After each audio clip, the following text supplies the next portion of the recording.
They say the desert is a place of ghosts and second chances, but it rarely grants both to the same man. For Wyatt Ford, a cowboy with a conscience as wide as the Texas sky, a single act of mercy in the blistering heat of the Chihuahuan desert would echo across the years.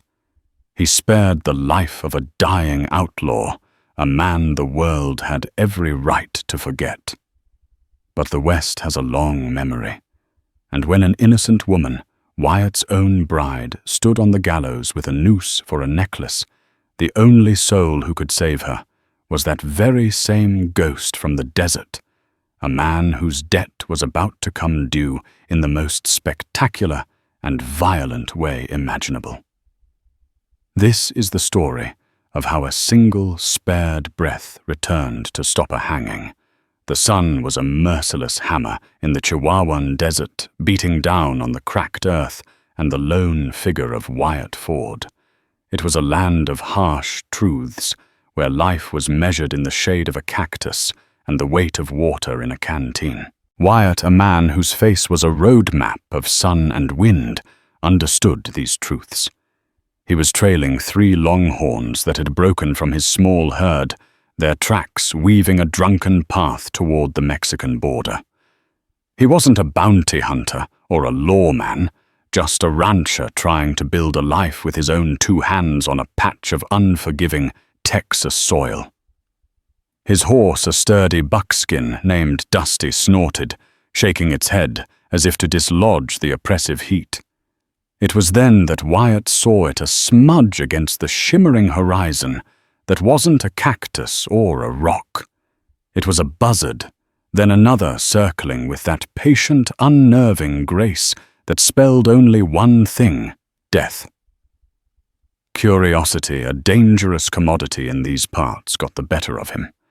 He nudged Dusty forward, his hand resting instinctively on the worn grip of the Colt Peacemaker, holstered at his hip. As he drew closer, the scene resolved itself into a grim tableau. A dead horse, its flank bloated and dark with dried blood, lay contorted on the ground. A few feet away, propped against a sun-bleached boulder, was a man. He was dressed in the tattered finery of an outlaw, a black duster now coated in a fine red dust and scuffed leather boots. A dark, ugly stain spread across his gut, a wound that was weeping life into the thirsty sand. His face was pale beneath a scruffy beard, his lips cracked and white. Yet his eyes, when they flickered open, burned with a defiant fire. "Come to pick the bones, have you?" The man rasped, his voice a dry crackle. "The birds got here first." Wyatt swung down from Dusty, his canteen sloshing with the sound of life itself. He kept a cautious distance. "What happened to you?" The outlaw gave a weak, cynical laugh that turned into a grimace of pain. "Met a disagreement with a posse from San Angelo. They were more persuasive than I anticipated." He gestured with a twitch of his fingers toward a discarded saddlebag a few feet away. Its contents were spilled a few tins of beans, a tarnished silver locket, and a canvas sack stamped with the insignia of the Blackwater Ridge Bank. It was empty. The posse had clearly reclaimed their prize. Wyatt knew the name. The papers back in dusty railhead towns were full of him. Silas Kane, they called him. Sidewinder Silas, wanted for bank robbery, train hold-ups, and the killing of 2 Pinkerton agents. This man wasn't just an outlaw. He was a walking, or rather dying, piece of notoriety. The bounty on his head could buy Wyatt a prime bull and a new wagon. It could make the next year and the year after that a damn sight easier. Wyatt walked over to the saddlebag, nudging the empty bank sack with the toe of his boot. But it wasn't the sack that held his attention. It was the locket. He picked it up. It was simple silver and engraved with a single delicate rose. He flicked it open.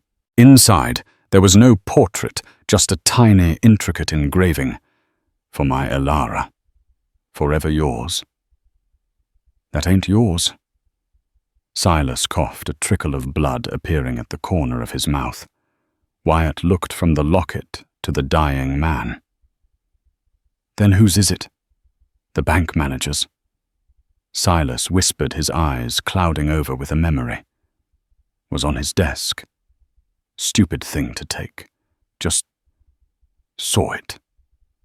Wyatt snapped the locket shut. It felt heavy in his hand, heavier than silver. It was a story, a promise, a life distilled into a small metal oval. Silas hadn't just stolen money. He'd stolen a piece of a man's heart. He looked at Silas, this feared sidewinder, and saw something else, a man who in the midst of a violent crime was drawn to a symbol of love he likely never had. The moral calculus was simple.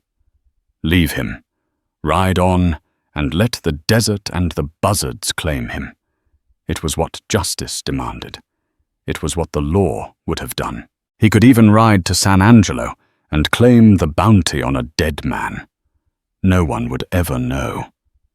He looked up at the sun, a blazing eye in a bleached sky. He thought of his own small ranch, the sweat and blood he'd poured into it. He thought of the simple, hard-won decency he was trying to build. What was that decency worth if he left a man, any man, to die like this? Even a man like Celeste Kane. "Damn you, Wyatt," muttered to Silas, to the sky, to himself. He unhooked his canteen and knelt by the outlaw. Silas flinched, expecting a bullet, not a kindness. Wyatt uncorked the canteen and lifted the man's head, letting a trickle of precious water run over his cracked lips. Silas drank greedily, his eyes fluttering with a mixture of suspicion and disbelief. Why Silas rasped when he was done. My pa always said, you don't have to be a good man to do a good thing. Right now, I reckon I'm just testing the theory. Wyatt said, his voice gruff. He examined the wound. It was bad, a gut shot that had festered in the heat. Without a doctor, it was a death sentence, just a slower one. But Wyatt had some experience setting bones and stitching up cattle. He tore a strip from his own spare shirt. It was a poor substitute for a bandage, but it was better than nothing. As he worked, cleaning the wound as best he could with whiskey from his flask, Silas watched him, his earlier defiance melting away into a raw, painful vulnerability. They took the money, Silas said, his voice barely a whisper. All of it. $2,000. Money comes and goes, Wyatt replied, pulling the makeshift bandage tight, earning a sharp hiss of pain from the outlaw. What about the locket? Silas looked away toward the endless expanse of rock and heat. I told you. It was just... there. Wyatt didn't press him. He knew a lie of omission when he heard one. He finished his work and stood up. Now came the harder part. He couldn't leave him, but he couldn't take him to the law. Bringing in a wounded sidewinder. Silas would make Wyatt a hero in some quarters, but it felt like a betrayal of the choice he'd just made. Taking him to his own ranch was out of the question. He was building a life, not a haven for wanted men. There's an old mission, Wyatt said, thinking aloud. San Esteban. It's a day's ride south of here. Mostly ruins, but a few old padres still live there. They answer to God, not the Texas Rangers. They'll help a man, any man, without asking questions. Silas stared at him. You'd take me there? I ain't carrying you, Wyatt said flatly, but my horse can. I'll walk. The absurdity of the situation was not lost on Wyatt. Here he was, giving up his ride, risking dehydration and exhaustion, all for a killer and a thief. He helped the groaning outlaw to his feet, and with considerable effort, heaved him onto Dusty's saddle. Silas slumped forward, barely conscious. Before he mounted, Wyatt pressed the silver locket into Silas's hand. "When you're healed," Wyatt said, his voice low and serious, "your first act as a man with a second chance should be to see that this gets back to its owner. You find that bank manager in Blackwater Ridge, and you put this in his hand. Understand?" Silas looked at the locket, then at Wyatt. His eyes filled with a dawning, painful comprehension. He gave a single weak nod. Wyatt took Dusty's reins and began to walk, leading the horse and its notorious burden south. He didn't look back at the dead horse or the empty money sack. He just walked one foot in front of the other, a lone man leading his own conscience through the desert, wondering if he'd just made the biggest mistake of his life or the best decision. The sun beat down the buzzards, eventually gave up and flew away, and the vast, silent desert swallowed them whole. He never asked the outlaw's name, and he never gave his own. They were just two ghosts passing in the heat, bound by a singular unspoken pact. 5 years. In the West, 5 years could be a lifetime. It could turn a boom town into a ghost town, a greenhorn into a seasoned hand, and a lonely rancher into a husband. For Wyatt Ford, it had been the latter. The memory of the outlaw in the desert had faded, becoming a strange, sun-drenched story he sometimes told himself to test the boundaries of his own past. He had never heard another word about Sidewinder Silas. Rumor had it he'd been gunned down in a cantina in Sonora, or that he'd simply vanished. Wyatt was content to let the ghost lie. His life now had a different center, a different sun. Her name was Imelda Rossi. She was the daughter of an Italian Ford mason who had come west to build courthouses and banks, bringing with him a warmth and passion that felt foreign and wonderful in the dusty Texas landscape. Wyatt had met her in the town of Redemption Gulch, where he'd gone to sell his cattle. Her laughter was like a cool drink of water, and her dark eyes held a fur that put the Texas stars to shame. Their courtship was a simple, honest thing, built on shared glances over the general store counter and long walks along the creek bed at dusk. He was a man of the earth, quiet and steady. She was full of life and stories of a world he'd never seen. They balanced each other. Within a year they were married, and the small Spartan ranch house Wyatt had built with his own hands was transformed. Imelda filled it with the scent of baking bread, the bright colors of handmade quilts, and a joy that Wyatt had never known he was missing. She worked alongside him, her hands as capable of mending a fence as they were of tending her precious herb garden. But their happiness, like a tender green shoot in the desert, was a fragile thing. Their ranch bordered the sprawling cattle empire of Elias Thorne, a man whose ambition was as vast as his land holdings. Thorne was a pillar of Redemption Gulch, a town he largely owned. He was a man of iron will and cold eyes, accustomed to getting whatever he wanted. And he wanted the small spring-fed creek that ran through Wyatt's property. Thorne had made offers, starting with polite business and escalating to thinly veiled threats. Wyatt, with a quiet stubbornness that infuriated the cattle baron, had refused every time. That creek was the lifeblood of his ranch. Without it, his herd would wither, his dreams would turn to dust.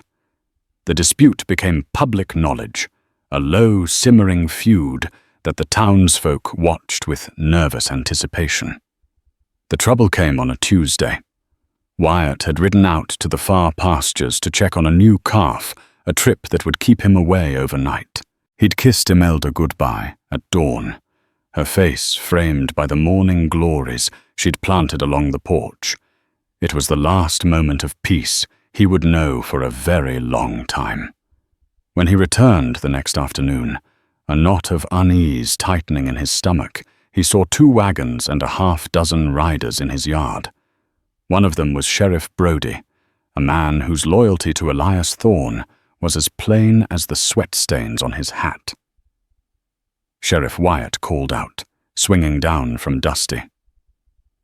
"What's the trouble?" Brody wouldn't meet his eye. He gestured grimly toward the porch.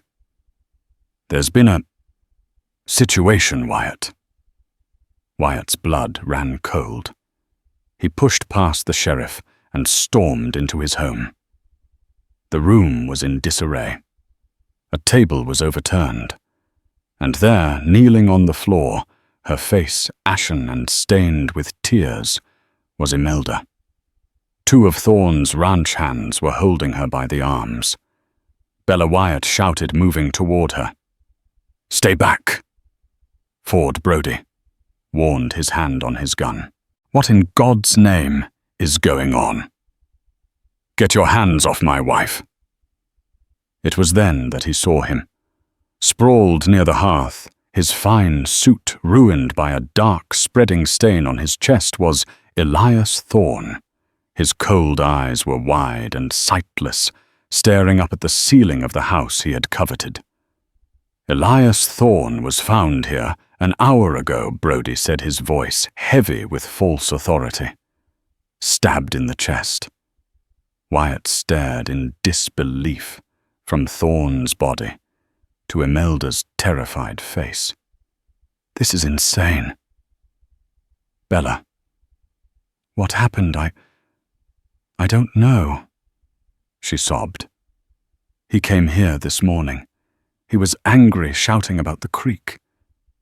He tried to force himself on me. Wyatt, I swear it.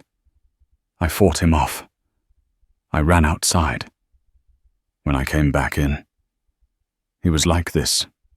"She's lying," one of Thorne's men, a foreman named Caleb, sneered. "We heard the shouting from the ridge, heard her threaten him. Said she'd see him dead before he ever got her land.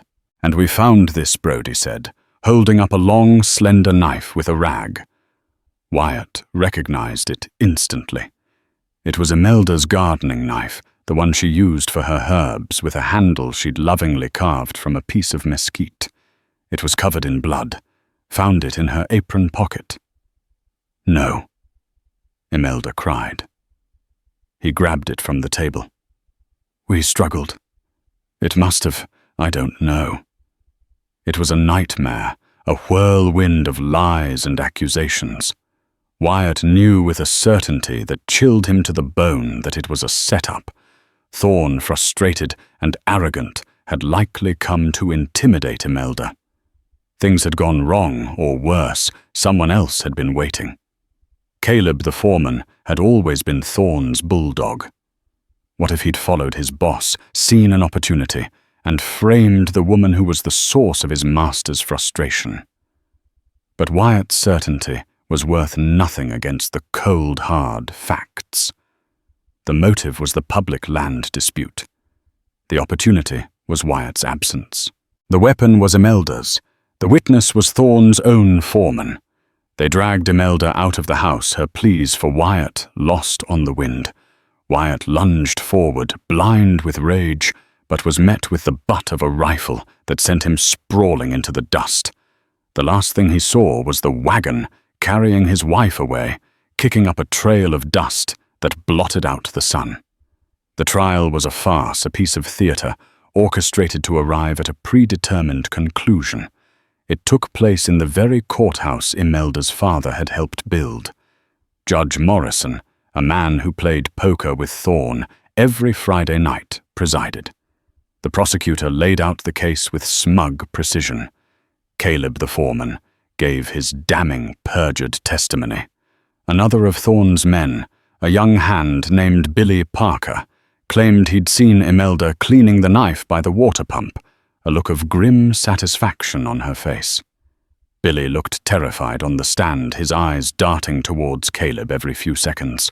Wyatt hired the only lawyer in town, not on Thorne's payroll, a drunkard named Silas Pickering, who did his best but was hopelessly outmatched. Wyatt testified. Imelda testified their love and her innocence a palpable force in the room. But it was like shouting into a hurricane. The story was too simple, too sensational. The scorned woman, the powerful man, the bloody knife. The jury comprised of townsfolk who depended on Thorne's enterprises for their livelihoods was out for less than an hour. The verdict was guilty. The sentence was death by hanging. The date was set for 2 weeks hence. Redemption. Gulch had its villain. The newspapers called her the Rose of Redemption, a poetic, cruel moniker that sealed her fate. Wyatt was a broken man. He visited Imelda in the small, grimy jail cell. She was a ghost of herself, but her faith in him never wavered. "Find them, Wyatt," she whispered through the bars, her hand clutching his. "Find who did this.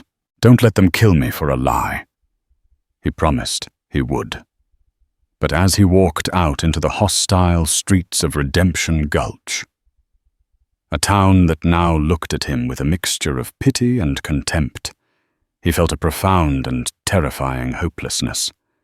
He was one man against a system of power and lies. He had no evidence, no allies. The truth was buried, and the grave was being dug for his wife.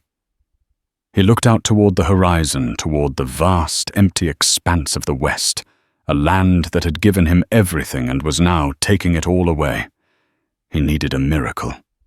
He needed a ghost. The first week was a blur of frantic, desperate motion.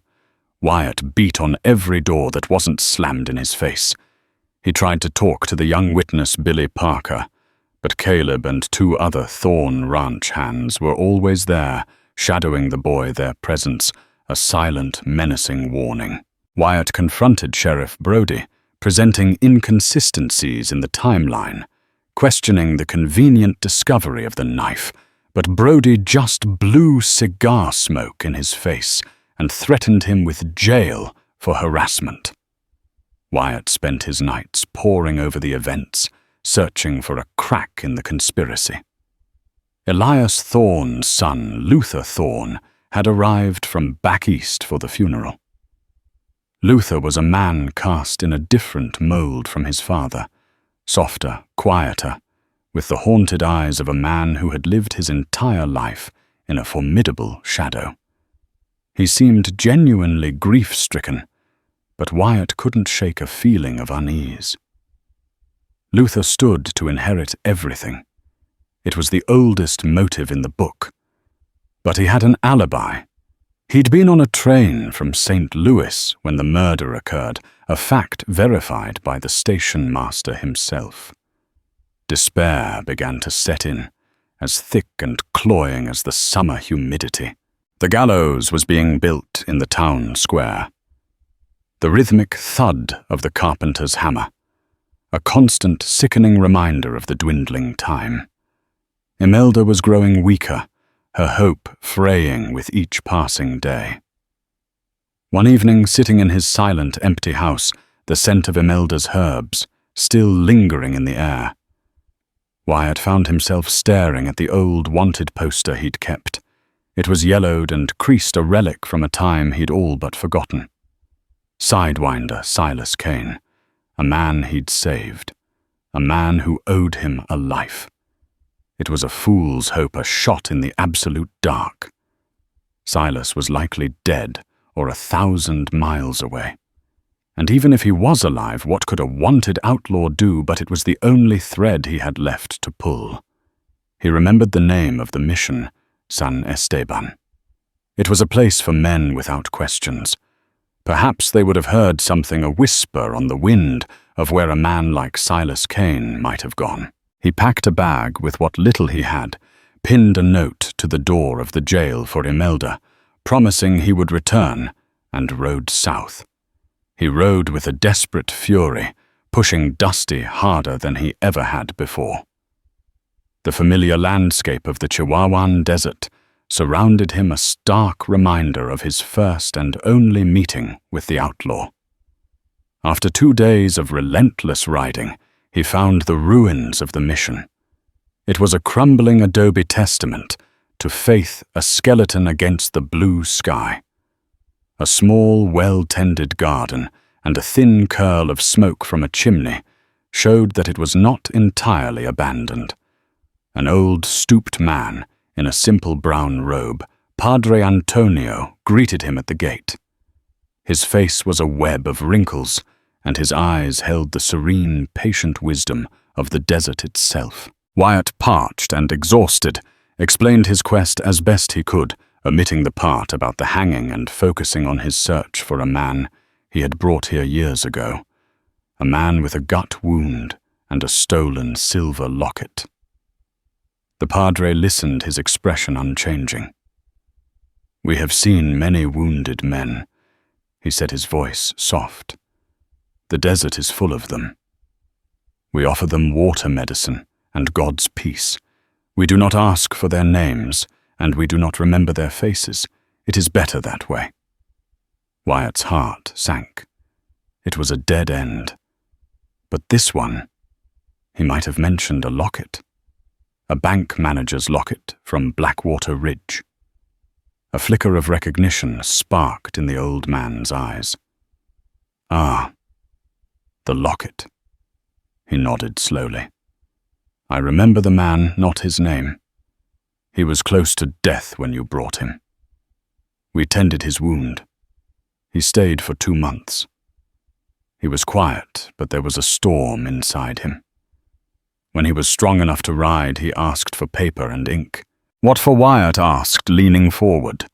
He wrote a letter, the padre recalled, and he drew a map, a very precise map. He left them along with the locket in the care of a traveling merchant. We trusted a man named Matteo. He instructed Matteo to deliver the package to the bank manager in Blackwater Ridge. The man said he had a debt to repay before he could start a new life.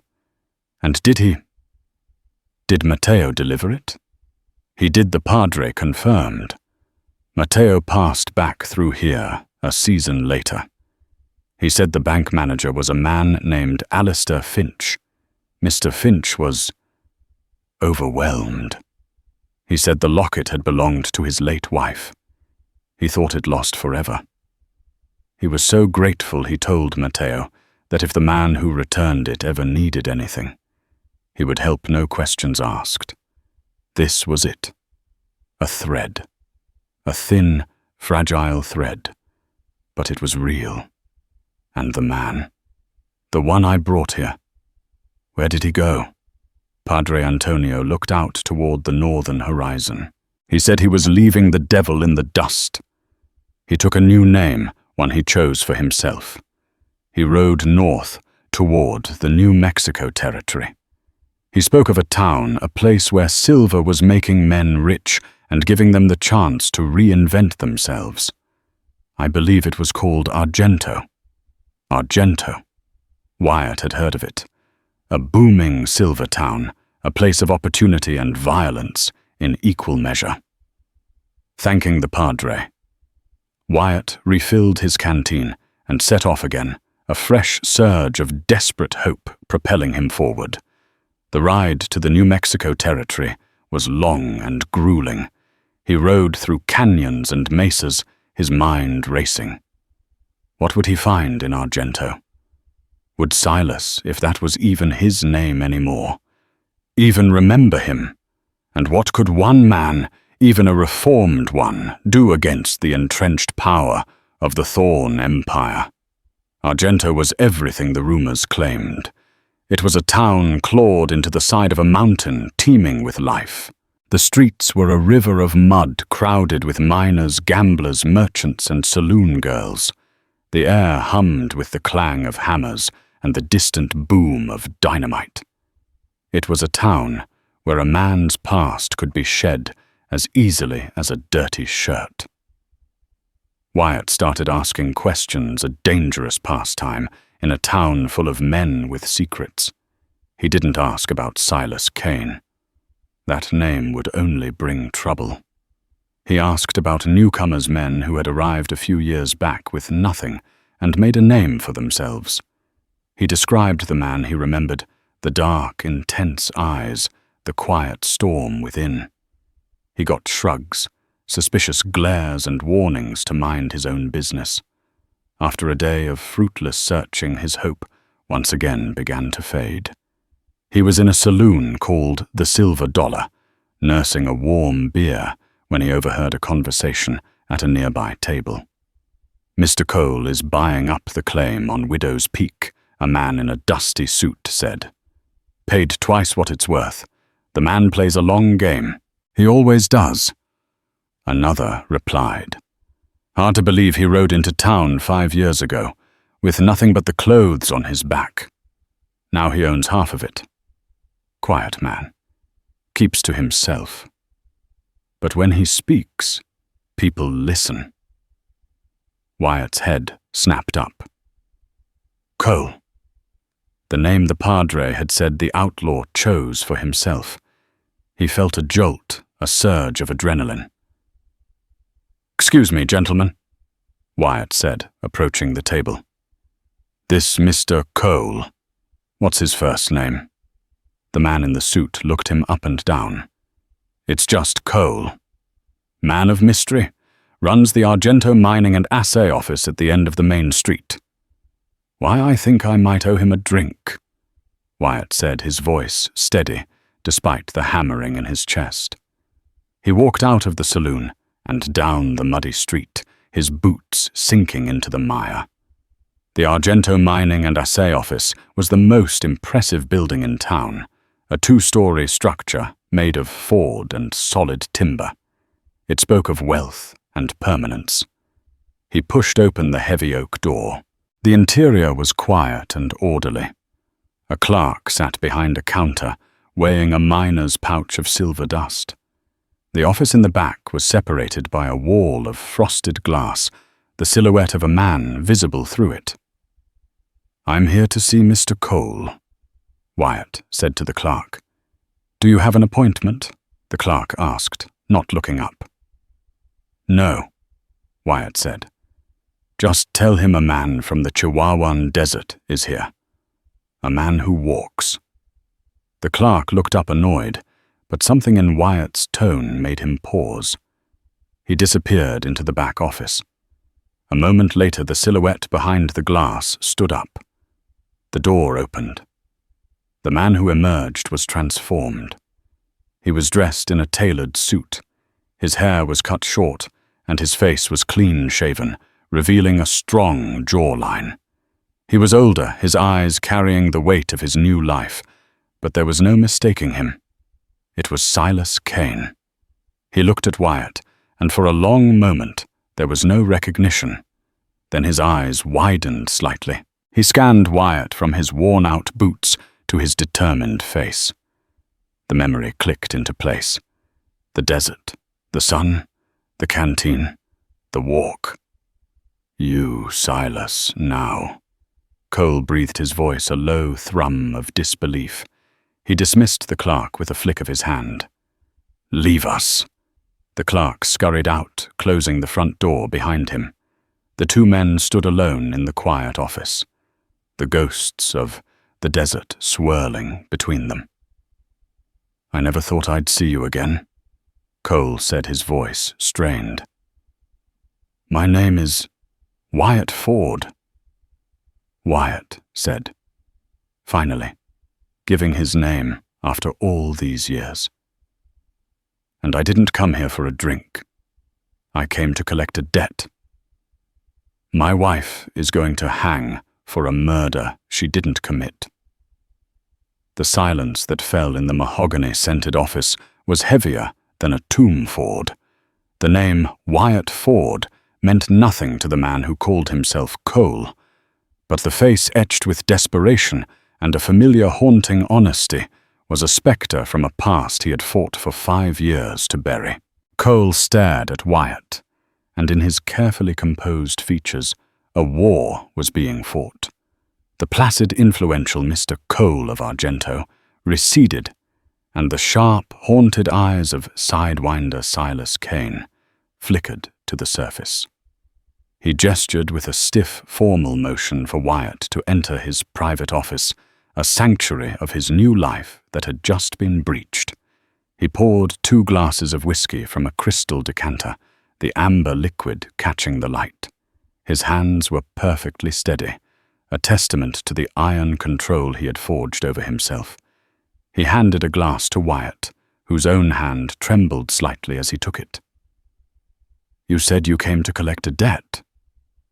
Cole set his voice a low, dangerous thrum. He didn't sit, but stood by the window looking out at the muddy, chaotic street of the town he now commanded. "I've often wondered if this day would come, what form it would take. I never imagined this." He turned from the window, his gaze piercing. "Tell me everything.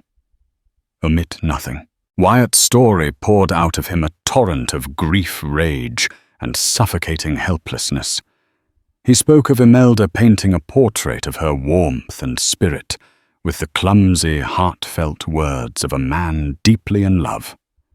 He detailed the simmering feud with Elias Thorne, the cold ambition of the cattle baron, the setup that was as cruel as it was clever. He described the farcical trial, the sneering face of the foreman. Caleb, the terrified eyes of the boy Billy Parker, and the gallows being hammered together in the town square, each strike a nail in his own heart. He explained his futile investigation into Luther Thorne, the dead end of the ironclad alibi. Cole listened with an unnerving stillness, his eyes never leaving Wyatt's face.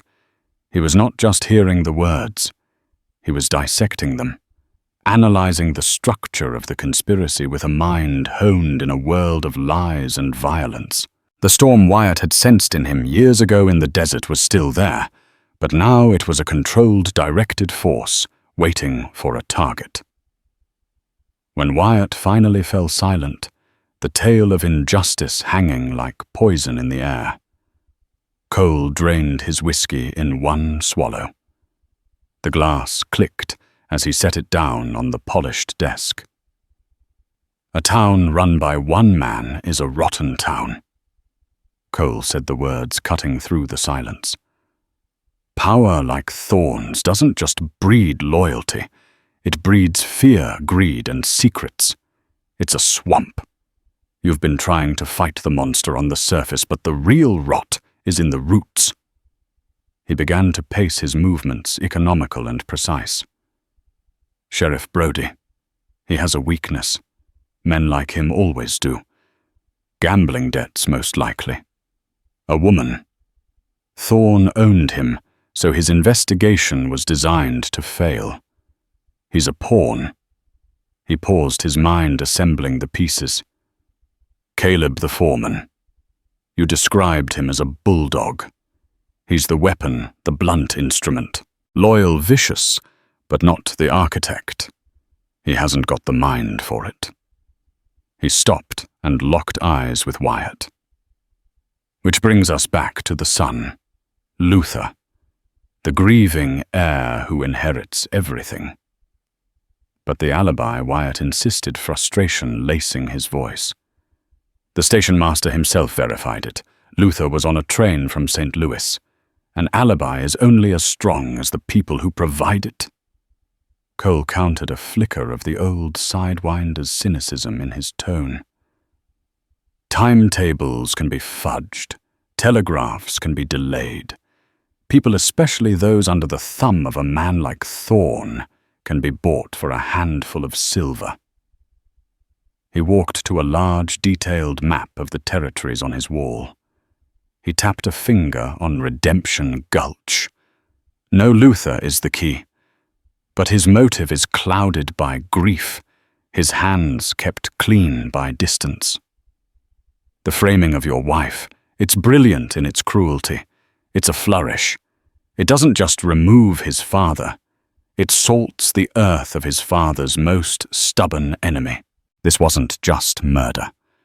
It was business. Cole's composure was absolute, but Wyatt could see a fire kindling in the depths of his eyes.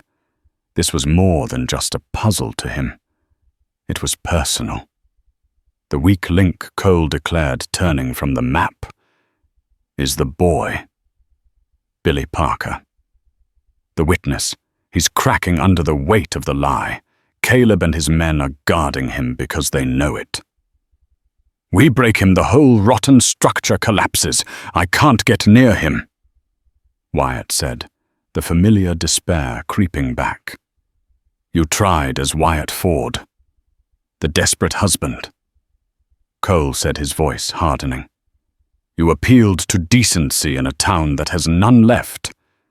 We won't be appealing. We will be applying pressure. You have the heart for this fight, Wyatt. He paused. I have the necessary experience in navigating the darkness. He opened a desk drawer, and Wyatt saw for a fleeting second the butt of a holstered revolver nestled inside. And I have resources. He pulled out a stack of telegraph forms. I have dealings with the Southern Pacific Railroad. I can get copies of every passenger manifest, every employee duty roster, and every station telegraph log for the last month. We will find the smudge on Luther Thorne's perfect alibi. He then looked Wyatt straight in the eye, the formality melting away, to reveal the raw truth of the moment. You didn't leave me for the buzzards.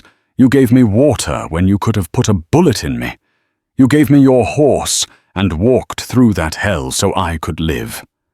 Everything I have, this office, my name, my very breath, is because of that choice. Your wife will not hang. I swear it on the life you gave me. 9 days. The countdown had begun. Cole's efficiency was breathtaking. He sent a trusted quiet man named Marcus, whose eyes missed nothing to ride ahead to Redemption Gulch. Marcus's instructions were simple. Melt into the background. Learn Billy Parker's every move, identify his guards, and sketch a map of the Thorne Ranch's vulnerabilities. He was an extension of Cole's will, a ghost to watch the ghosts. Meanwhile, telegrams flew. The passenger manifests arrived, and just as Wyatt had said, Luther Thorne's name was there, pristine and accounted for. Cole spread the papers across his desk. It's too clean, he murmured, scanning the columns of names. Amateurs are messy. Professionals are clean. But the arrogant ones, they're too clean. For a full day, they scrutinized the accompanying documents, employee rosters, maintenance schedules, telegraph logs. Wyatt, his mind clouded with images of Imelda, found it hard to focus. His simmering rage was a poor tool for this meticulous work. Cole, however, was a surgeon methodically dissecting the paper trail. He was the one who found it. Here he set his finger jabbing a line on an employee roster from a small depot called Coyote Creek, 2 stops before Redemption Gulch.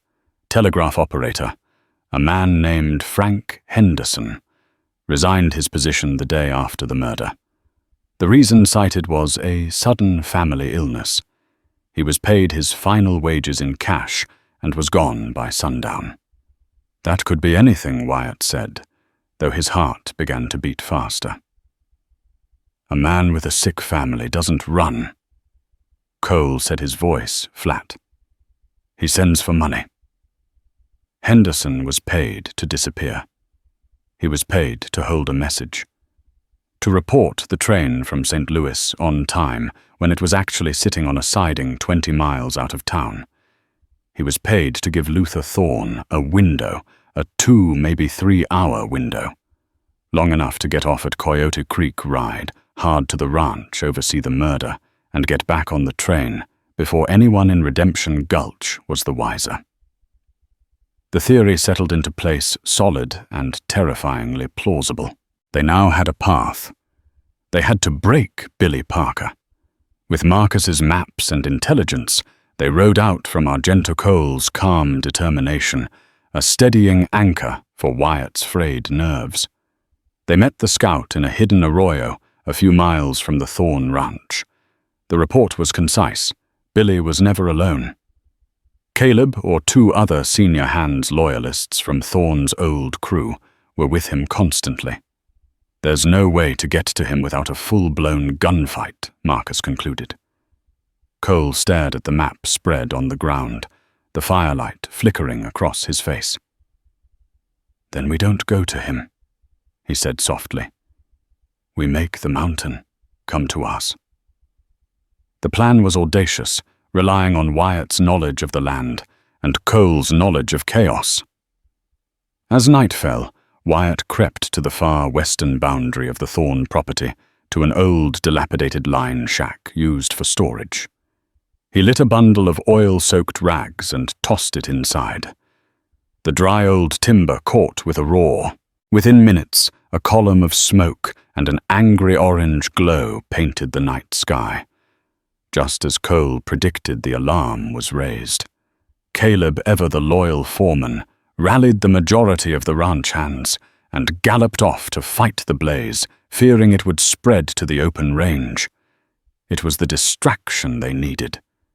Billy Parker was left in the bunkhouse with a single, complacent guard. Cole moved through the darkness like a phantom. Wyatt, watching from a ridge, saw only a flicker of movement near the bunkhouse door. There was no loud struggle, just a single muffled grunt. A moment later, Cole emerged from the shadows, half dragging, half carrying the terrified form of Billy Parker. They took him to the camp in the arroyo. The boy was trembling uncontrollably, convinced his final moments had come. "We're not going to kill you, son Wyatt," said his voice rough but not unkind. He offered the boy a canteen of water. "We just want the truth. We need it." Billy just wept, shaking his head, too terrified to speak. Caleb's threats were a fresh brand on his soul. Cole stepped into the firelight, his face calm, his presence commanding. He didn't raise his voice. He didn't show a weapon. He simply knelt so he was eye level with the boy. "I know what fear tastes like, Billy." He began, his voice a low, mesmerizing cadence. "I know what it's like to be trapped in a cage of your own making, to do things that curdle your soul because you think there's no other choice. But a lie is a prison cell you carry inside you. It gets smaller every day. And right now the walls of your cell are closing in, and they're about to crush an innocent woman. Is that who you are? A man who lets his fear kill a good woman?" Billy flinched, but he was listening. "Let me tell you a story," Cole continued, his eyes holding the boy's gaze. "Years ago, there was a man, a bad man. He'd done terrible things and the law was at his heels. He ended up gut-shot and dying in the desert, worth less than the vultures circling over his head. He was ready to die. He deserved it. But then a stranger came along, just a cowboy. He had every reason to finish the job or just ride on by. Instead, he gave the man water. He bandaged his wound. He put the dying outlaw on his own horse and walked for a full day under that killer sun to get him to safety." Cole's voice was barely a whisper now, but it filled the entire arroyo. That stranger gave the outlaw a second chance, a chance to be someone else, a chance to wash the blood off his hands and build a life.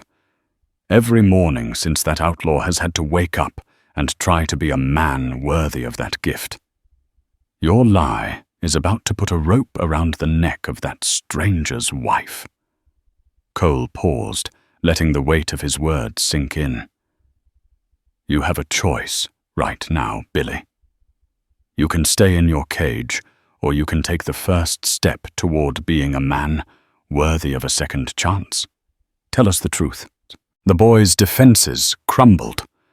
A choked sob escaped him, and the entire story came pouring out in a desperate, hiccuping flood.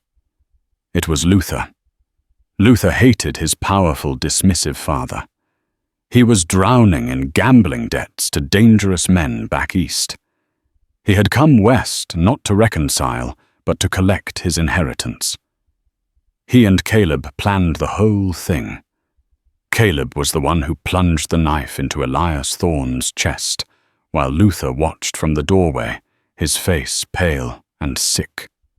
They planted the knife, coached Billy on his story, and threatened to travel to Missouri and murder his mother and sister if he ever breathed a word of the truth. It was the confession they needed, but it wasn't enough.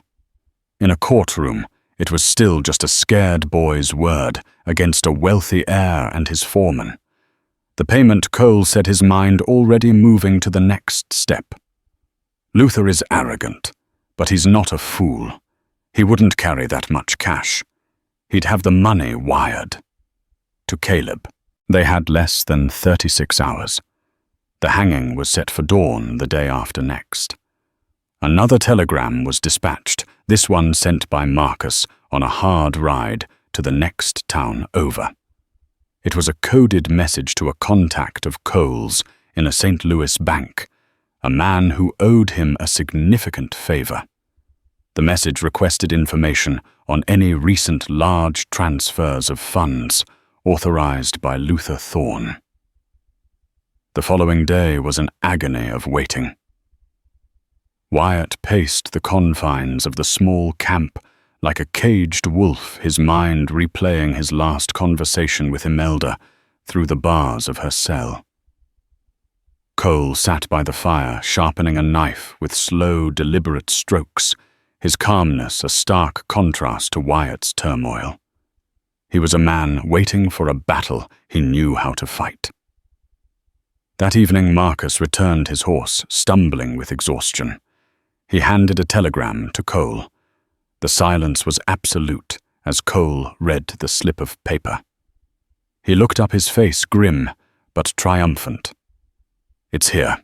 Luther Thorne authorized a wire transfer of $10,000 the day after the murder. It was deposited into a new account at the Bank of San Angelo. An account opened last week by one Mr. Caleb." Cole folded the paper. "We have him." Their only course of action was as clear as it was impossible. They had to ride to San Angelo, force the bank manager to provide a signed statement confirming the deposit, and get back to Redemption Gulch before the sun came up. It was a ride of over 100 miles through treacherous country in the dark. As they prepared their horses, Cole offered Wyatt one of his own pistols. Wyatt looked at it, then shook his head. "I'm not a killer. Neither am I, Wyatt." "Not anymore," Cole said, his voice quiet, as he holstered the weapon. "But I will not see your wife die, because we were unprepared. Let's ride." They charged into the night, a storm breaking above them, as if the heavens themselves were raging. Lightning illuminated the landscape in stark, ghostly flashes, followed by claps of thunder that echoed like cannon fire. Rain fell in blinding sheets, turning the ground to slick mud and the dry creek beds into dangerous, surging torrents. It was a hellish, desperate ride, a race against time and the elements. They reached San Angelo just as the first hint of gray lightened the eastern sky. They didn't wait. Cole, his face a mask of cold authority, pounded on the bank manager's home door, dragging the terrified man from his bed. In the bank, with the storm still rattling the windows, Cole laid out the situation with chilling clarity. Faced with Cole's unyielding intensity and the threat of being implicated as an accessory to a capital crime, the flustered manager quickly signed an affidavit confirming Caleb's deposit. They didn't rest. They swapped their exhausted horses for fresh mounts and began the frantic ride back. The sun was now their enemy, a golden eye rising in the sky, chasing them. As they crested the last ridge overlooking Redemption Gulch, their hearts seized. The town square was filled with a silent, expectant crowd. The gallows stood stark against the morning sky, and on the platform, a small hooded figure stood between Sheriff Brody and the hangman. Imelda. Dear God, we're too late. Wyatt choked out the words ripped from his soul. Cole drew his peacemaker, the click of the hammer cocking sounding impossibly loud. His face was granite. No, he gritted out. We're right on time. He spurred his horse, and together they charged down the hill, their voices roaring a challenge that cut through the morbid silence of the crowd. They thundered into the square like avenging angels, a whirlwind of mud and fury. The crowd scattered. Sheriff Brody spun around, his mouth agape. On the gallows steps, Caleb's face contorted in a snarl of shock and rage as he drew his pistol. A shot rang out, but it wasn't from Caleb. From the edge of the crowd, Luther Thorne, his soft face now a mask of pure panic, fired a pistol wildly in their direction. Before he could fire again, Cole's peacemaker bucked in his hand. The shot was not aimed to kill, but to disable. Luther screamed and collapsed, his gun clattering on the ground as he clutched a shattered shoulder. Seeing his master fall, Caleb fired at Cole. But Wyatt, driven by pure primal instinct, didn't ride for the fight. He spurred Dusty directly at the gallows, launching himself from the saddle in a desperate flying tackle that sent Sheriff Brody tumbling down the steps. Wyatt scrambled onto the platform, his hands shaking as he tore the rough hood from Imelda's head. She gasped, her eyes wide with terror, finally focusing on his face in dawning, disbelieving hope. Below, Cole had dismounted, using his horse for cover with the practiced ease of a veteran gunfighter. He was not the reckless sidewinder. He was a cold tactician. A single deliberate shot from his Colt ripped through Caleb's gun hand, sending his pistol cartwheeling through the air. The burly foreman shrieked in pain and collapsed, cradling his ruined hand. A stunned, absolute silence fell over the square. Wyatt, standing on the platform, with his arm around his trembling wife, held the bank manager's affidavit high in the air. His voice shaking, but clear, rang out across the crowd. Imelda Ford is innocent. Her accusers are the murderers. Luther Thorne paid his foreman, Caleb, to murder his own father. I have the proof right here. As if on cue. Marcus emerged from the livery stable, pushing a still terrified Billy Parker before him. Tell them Marcus ordered. And Billy, finding a courage he never knew he possessed, shouted his confession to the shocked faces of his neighbors, the truth finally breaking free. The town, so quick to condemn, stood in collective, shame-faced silence. The entire conspiracy, so carefully constructed, had been shattered in less than a minute. Imelda sagged against Wyatt, her sobs of relief the only sound in the square. Cole calmly walked his horse over the smoke from his pistol barrel, curling into the clean morning air. He looked up at Wyatt and Imelda, a faint, unreadable expression on his face. His debt was paid. He had given back the life that was spared for him. The sun rose fully over Redemption Gulch, casting its bright, unforgiving light on the truth. And so the story of Wyatt and Imelda Ford became a legend in that small Texas town, a testament to love, endurance, and the unshakable power of truth. But it's also the story of a man named Silas Kane, a man called Cole, who proved that redemption isn't just about changing your own life, but about having the courage to repay the debts of your past. An act of mercy given freely in the dust and heat, returned years later to stop injustice in its tracks. It reminds us that the choices we make, the kindness we offer when no one is watching, can ripple through time in ways we can never predict. Sometimes even returning to save everything we hold dear. If this tale of the untamed West stirred your soul, don't forget to hit that like button. Share it with someone who loves a story of true grit, and subscribe to our channel for more sagas of heroes, outlaws, and the enduring spirit of the American frontier. Let us know in the comments what part of Wyatt and Cole's journey hit you the hardest.